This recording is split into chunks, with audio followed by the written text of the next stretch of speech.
Assalamualaikum warahmatullahi wabarakatuh. Saya Amanatus Sada, mahasiswa semester 3 Program Studi Perpustakaan dan Sains Informasi Fakultas Sains dan Teknologi, akan menyampaikan sedikit tentang jaringan komputer untuk memenuhi tugas ujian tengah semester 3.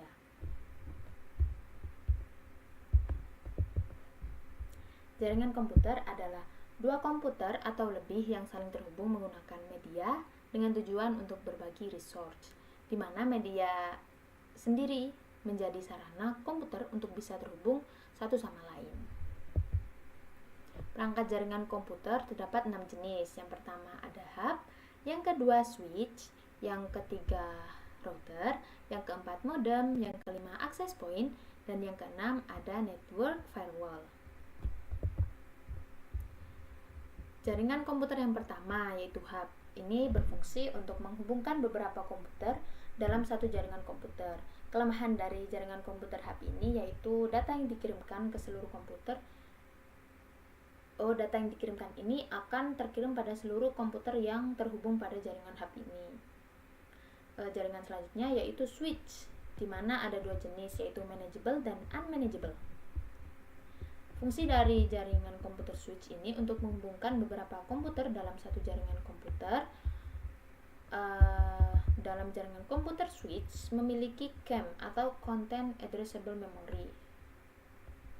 CAM table ini berfungsi untuk menyimpan informasi tentang alamat MAC atau Media Access Control dari perangkat yang terhubung ke port switch.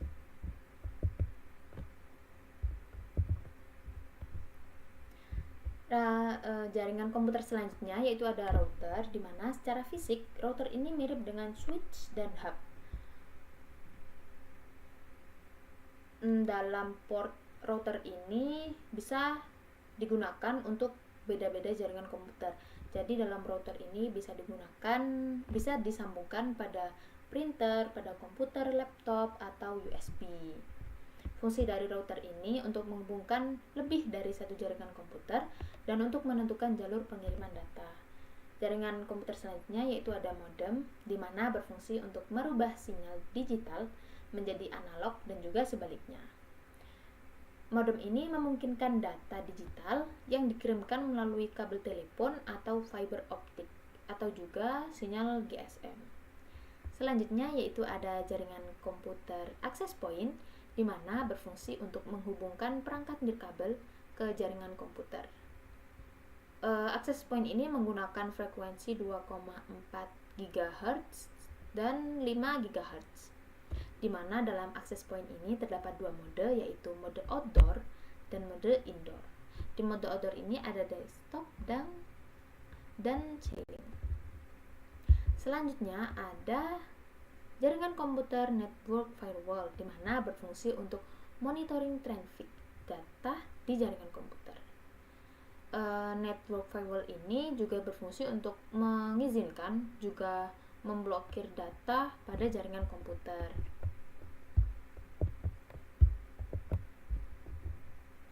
Selanjutnya ada media jaringan komputer. Di sini ada dua jenis. Yang pertama yaitu jaringan kabel, dan yang kedua nirkabel atau wireless. Jaringan kabel yang pertama ada yang terarah, yaitu ada koaksial, ada twisted pair, ada fiber optik, dan yang tidak terarah ada wifi, IRDA, microwave, dan satelit. Jenis media jaringan komputer yang nirkabel atau wireless ini ada 4, yaitu WPAN, Wireless Personal Area Network, WLAN, Wireless Local Area Network, WMAN, Wireless Metropolitan Area Network, dan WWAN, Wireless Wide Area Network. Untuk jenis jaringan komputer yang berdasarkan fungsi itu ada dua, yaitu jaringan peer-to-peer dan jaringan client-server. Jaringan peer-to-peer ini setiap komputer yang terhubung pada jaringan dapat berkomunikasi dengan komputer yang lain tanpa melalui perantara. Untuk jaringan client-server ini kondisi di mana satu komputer menjadi server dan komputer yang lain menjadi client, di mana komputer yang menjadi server ini tugasnya untuk melayani seluruh komputer yang terdapat dalam jaringan tersebut. Selanjutnya, jenis jaringan komputer berdasarkan jarak dan area, yaitu ada 4. Ada LAN, Local Area Network, di mana jaringan dalam area dekat dan biasanya digunakan untuk pribadi atau internal perusahaan dengan kondisi kabel atau nirkabel kecepatan tinggi. Yang kedua ada MAN, Metropolitan Area Network, yaitu pilihan untuk membangun atau menghubungkan beberapa LAN di mana jaringan komputer antar kantor dalam satu kota. Jaringan MAN ini memiliki jarak radius sekitar 10-15 km seperti contohnya di UIN kampus 1, 2, dan juga 3. Selanjutnya ada jaringan WAN, yaitu Wide Area Network, di mana jaringan yang memiliki jarak yang luas karena radiusnya mencakup sebuah negara atau benua, di mana jaringan WAN ini menghubungkan beberapa LAN dan juga MAN. Contohnya seperti pada perusahaan yang memiliki cabang di berbagai negara seperti Otsuka, Microsoft, dan lain-lain. Jenis jaringan berdasarkan jarak dan area yang terakhir yaitu ada PAN, yaitu Personal Area Network, di mana jaringan ini digunakan untuk menghubungkan perangkat pribadi dalam jarak dekat seperti komputer, printer, ponsel pintar, dan juga lain-lain. Dalam PAN ini jangkauannya kurang lebih 10 meter.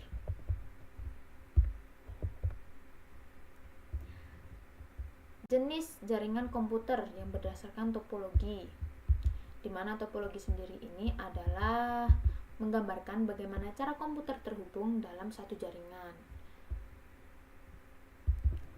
Jenis jaringan berdasarkan topologi, pertama ada mesh, yaitu jaringan komputer yang mempunyai jalur ganda dari setiap perangkat yang terhubung dengan tujuan agar ada cadangan apabila terdapat masalah dari jalur utama. Mesh ini menangani kegagalan dengan sangat baik. Namun dalam jaringan komputer mesh, semakin banyak komputer maka semakin sulit pemasangan kabel pada jaringan tersebut.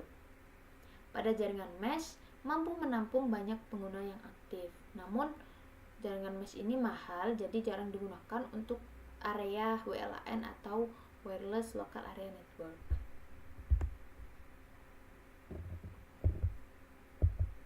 Selanjutnya ada jenis yang berdasarkan topologi, yaitu star, di mana jaringan ini sering digunakan. Segala aktivitas komputer akan melalui komputer pusat sebelum menuju pada komputer tujuan.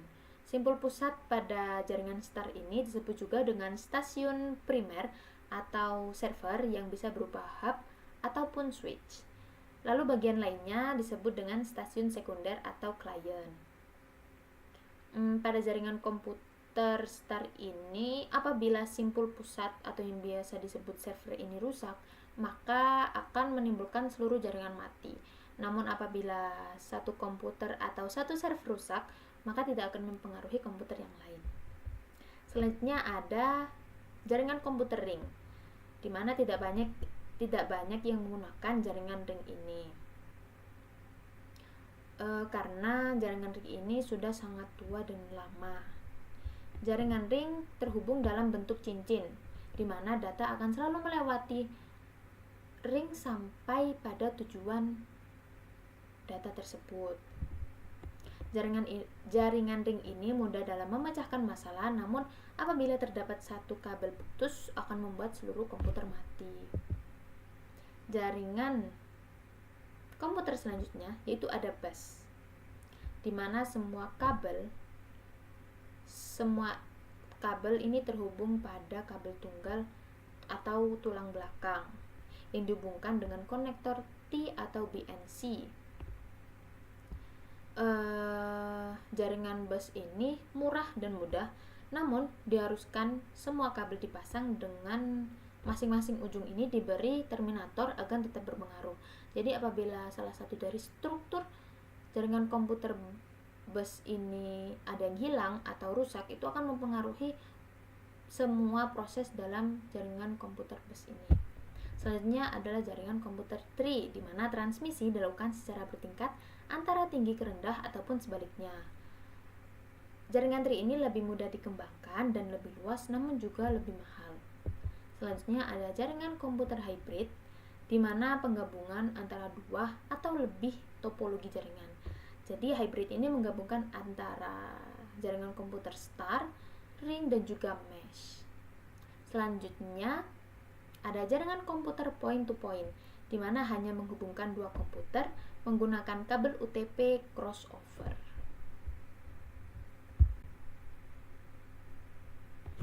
Selanjutnya yaitu ada 3 protokol dasar dari standar jaringan komputer.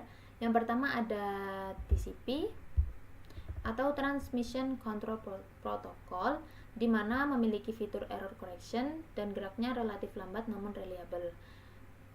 Yang kedua ada UDP, yaitu User Datagram Protocol, yaitu protokol komunikasi yang digunakan untuk mengirim data melalui jaringan komputer. Yang terakhir ada ICMP, yaitu Internet Control Message Protocol, di mana digunakan untuk mengkomunikasikan kesalahan transmisi data dalam jaringan dan mendiagnosis masalah komunikasi jaringan.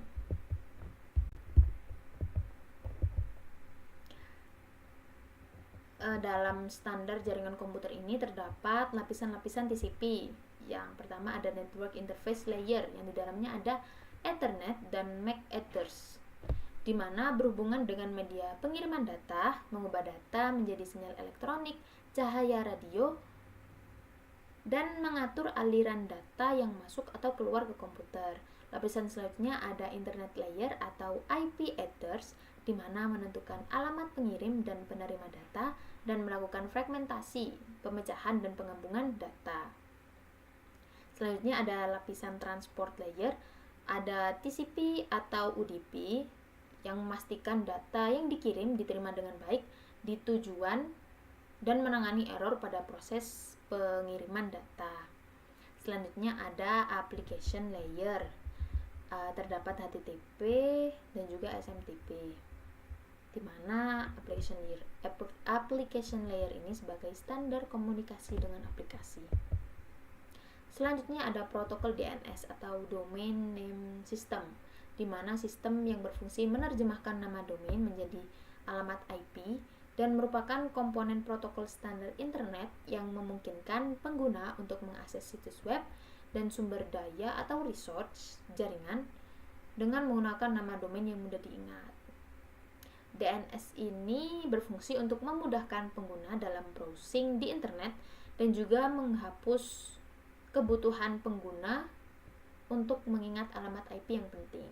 Lanjutan dari DNS yang secara otomatis memperbarui alamat IP yang terkait dengan nama domain secara waktu yang nyata ini dinamakan Dynamic DNS atau DNDS.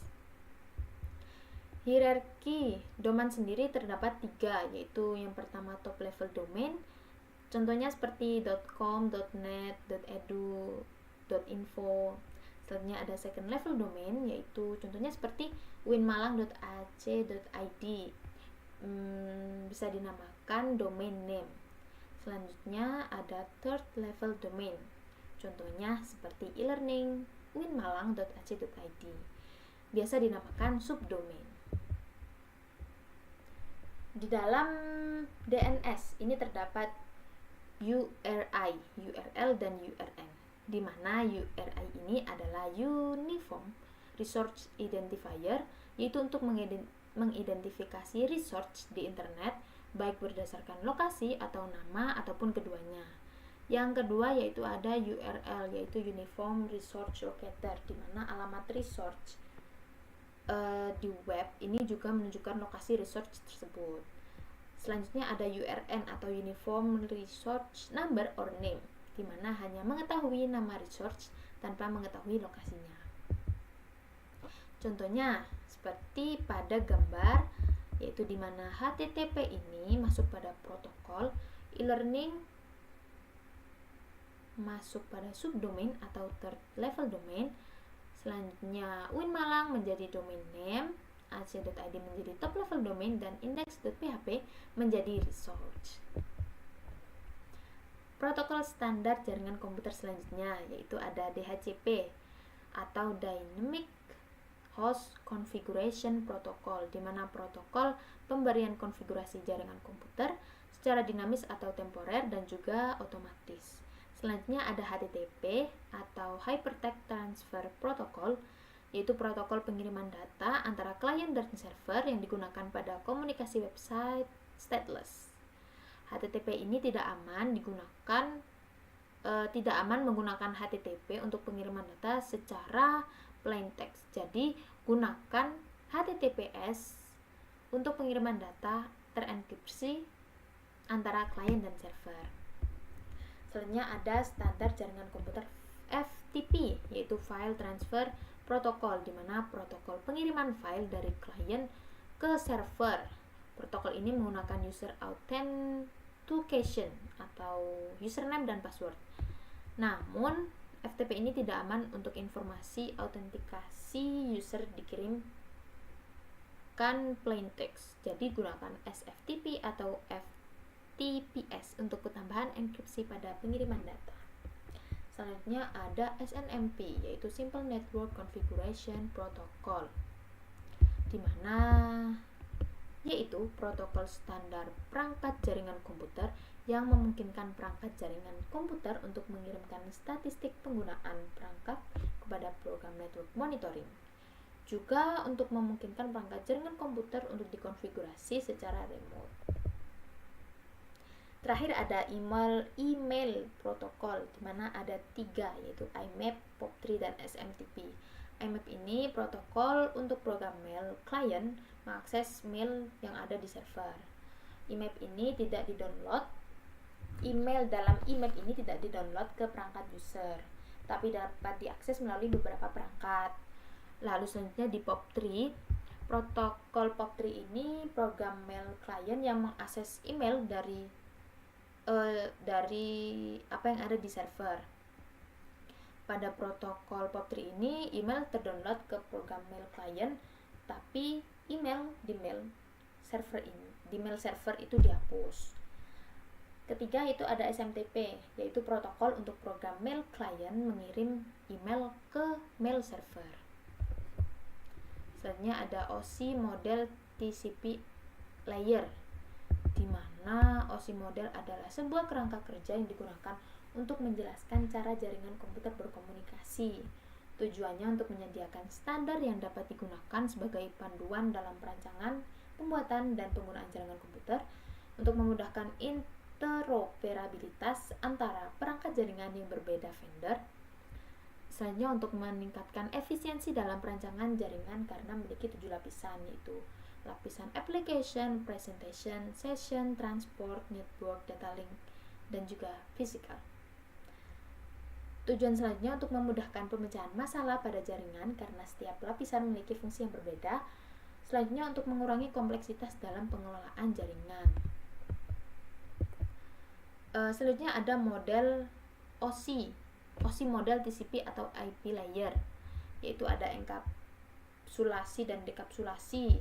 Enkapsulasi dan dekapsulasi ini proses yang terjadi pada model Open System Interconnection atau OSI untuk mengirim atau menerima data. Enkapsulasi ini proses menambahkan header dan trailer pada data yang akan dikirimkan, yang dimulai dari application layer atau layer ke-7 sampai pada transport layer atau layer ke-4. Jadi pada layer ke-7 sampai pada layer 4. Lalu setiap layer yang tersisa seperti layer 3 sampai 1 ini tetap akan menambahkan informasi terkait ke paket agar dapat berjalan melalui sistem. Lalu dekapsulasi ini merupakan proses menghilangkan header dan trailer yang bergerak menuju tujuannya. Dekapsulasi ini kebalikan dari enkapsulasi, yaitu dimulai dari layer pertama sampai pada layer ke-7. Selanjutnya pada OSI model TCP layer, di sini ada model TCP, ada protokol, dan ada OSI model, di mana model TCP ini ada application, transport, internet, dan juga host network. Model TCP application ini sama dengan model OSI, application, presentation, dan juga session, yang di dalamnya terdapat HTTP, HTTPS, FTP, dan lain-lain. Selanjutnya model TCP transport sama dengan model OSI transport, di dalamnya ada TCP dan UDP. Model TCP internet sama dengan model OSI network. Di dalamnya ada IP, EIP, ICMP dan IGMP. Pada TCP model yang terakhir yaitu host to network sama dengan OSI modelnya OSI yakni data link dan juga fisikal, yang protokolnya ada Ethernet, ATM, token ring. Selanjutnya ada dua macam transmisi jaringan komputer, yaitu guided media dan unguided media. Sama seperti yang awal, yaitu ada yang terarah dan tidak terarah. Yang terarah ada twisted pair, koaksial dan fiber optik. Yang tidak terarah ada radio, microwave dan satelit. Lalu pada kabel koaksial, di mana digunakan untuk menghubungkan antena atau parabola dengan televisi, membawa sinyal televisi analog atau digital ke layar rumah. Selain itu, kabel koaksial ini digunakan dalam sistem internet kabel, di mana membawa sinyal internet dari penyedia layanan ke rumah pelanggan. Yang kedua ada twisted pair, di mana kabel jaringan terdiri dari beberapa pasang kabel yang dipilin bersama-sama. Kabel ini juga dikenal dengan nama kabel UTP atau Unshielded Twisted Pair. Yang ketiga ada fiber optik, di mana fiber optik atau serat optik ini kabel yang digunakan untuk mengirimkan data atau informasi dalam bentuk cahaya atau serat kaca ataupun plastik yang sangat tipis dan transparan. Fiber optik ini merupakan salah satu media transmisi yang memiliki kecepatan dan bandwidth yang lebih besar dibandingkan teknologi kabel tembaga. Selanjutnya pada jaringan unguided, di mana ada radio, microwave dan satelit. Radio ini metode transmisi data yang tidak menggunakan sarana fisik untuk menentukan jalur yang diambilnya. Transmisi radio di sini adalah proses pengiriman informasi dari satu tempat ke tempat yang lain melalui udara menggunakan gelombang radio, di mana transmisi radio ini merupakan bentuk komunikasi nirkabel yang dapat berguna ketika kabel tidak praktis. Selanjutnya microwave, di mana teknologi komunikasi nirkabel menggunakan gelombang radio frekuensi yang tinggi yang digunakan dalam transmisi frekuensi antara 300 MHz sampai 300 GHz, di mana panjang gelombang ini antara 1 meter hingga 1 cm. Terakhir ada satelit, di mana media transmisi yang berfungsi untuk menerima sinyal dari stasiun bumi dan meneruskan ke stasiun bumi yang lain. Digunakan untuk berbagai keperluan seperti penyiaran televisi dan radio secara global, juga untuk komunikasi telepon, komunikasi internet, aplikasi militer, dan juga lain-lain.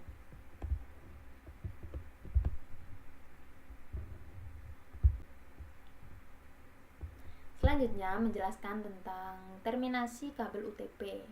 UTP sendiri yaitu Unshielded Twisted Pair. Terminasi UTP ini pekerjaan yang dilakukan pada ujung kabel UTP agar dapat terhubung ke perangkat seperti sakelar, konektor, ataupun terminal. Terminasi kabel UTP ini memiliki beberapa manfaat, diantaranya memungkinkan untuk membuat kabel dengan panjang yang sesuai dengan kebutuhan jaringan, juga untuk membantu manajemen kabel yang efisien dan mengurangi kekacauan kabel.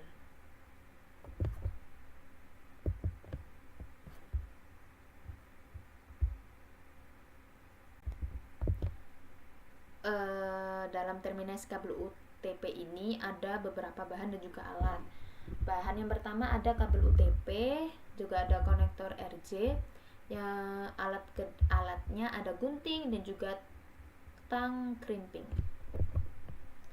Langkah-langkah untuk menterminasi kabel UTP. Yang pertama yaitu dengan membuka kulit kabel UTP. Panjangnya kurang lebih ada 2 cm yang dikupas, sehingga hasilnya akan menjadi seperti gambar yang kedua, di mana ada kabel dengan warna oranye, biru, coklat, dan juga hijau. Selanjutnya pada langkah ketiga, kulit kabel yang sudah dibuka tadi diatur sesuai susunan dengan konfigurasi strip cable konektor, yaitu urutan warnanya dari sebelah kiri Ada oranye putih, oranye, hijau putih, biru, biru putih, hijau, coklat putih, dan juga coklat. Setelah diurutkan, maka kabel tersebut disamakan panjangnya, dipotong dengan tang crimping.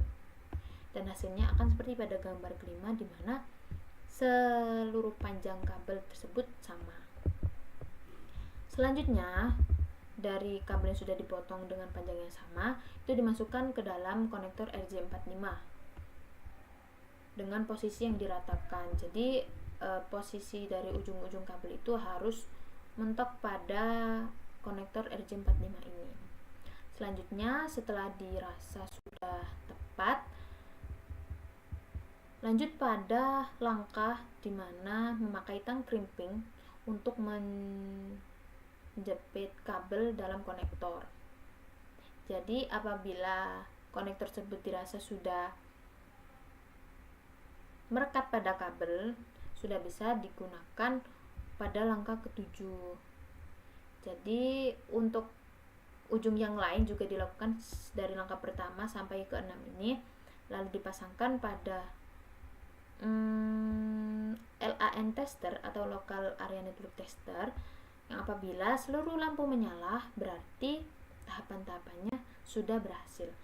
Namun apabila ada salah satu yang tidak menyala atau ada kendala dalam LAN tester ini, berarti terdapat suatu kesalahan dalam menterminasi kabel UTP. Sekian dari saya, kurang lebihnya mohon maaf. Apabila ada salah kata ataupun perbuatan, semoga penjelasan dari saya bisa bermanfaat.